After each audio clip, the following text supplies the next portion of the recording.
Good morning.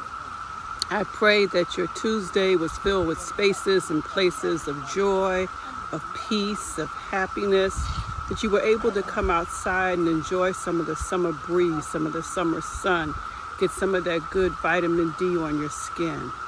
The title of this one is Staying in Your Lane, What It Is and What It Isn't. You notice this morning I posted something about when you stay in your lane, you don't run into any traffic. And I decided I wanted to talk a little bit more about that. Staying in your lane means that, or let's talk about what it isn't first. So what it isn't is it isn't being judgmental about other people's choices. For example, if you're in an airport and you see someone with a bonnet on their head, it is judgmental to walk up to them and express your opinion about it. That does not mean that you have not stayed in your lane.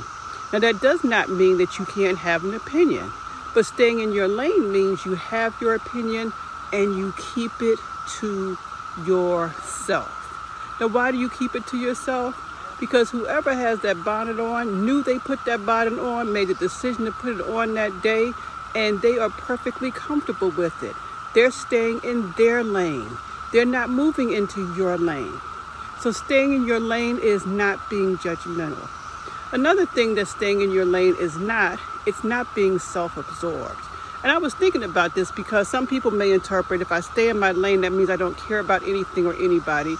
No, it just means that you can be empathetic, you can care, but that does not mean that you get to force your opinions and your values on someone else. Staying in your lane means how can I best support or be a good friend while still honoring and respecting that we don't feel the same way about some things. Now, what are the benefits of staying in your lane? Well, when you stay in your lane, you can then focus on being exactly who God created you to be and developing the gifts and talents that God has uniquely poured into you.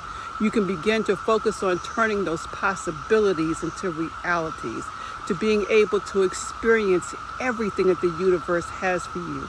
When you stay in your lane, you are focused. You have like laser vision on, okay, so how do I use my gifts and talents to best serve others, not judge others, not avoid others, but to best serve others. Y'all can hear those cicadas out there. And so I just wanted to quickly kind of talk about staying in your lane. Because for real, I want each and every one of you to be the best somebodies that you can be. Because I know that there is something inside of you just waiting to be birthed, just waiting to be launched. You have a possibility just waiting to be brought into a reality.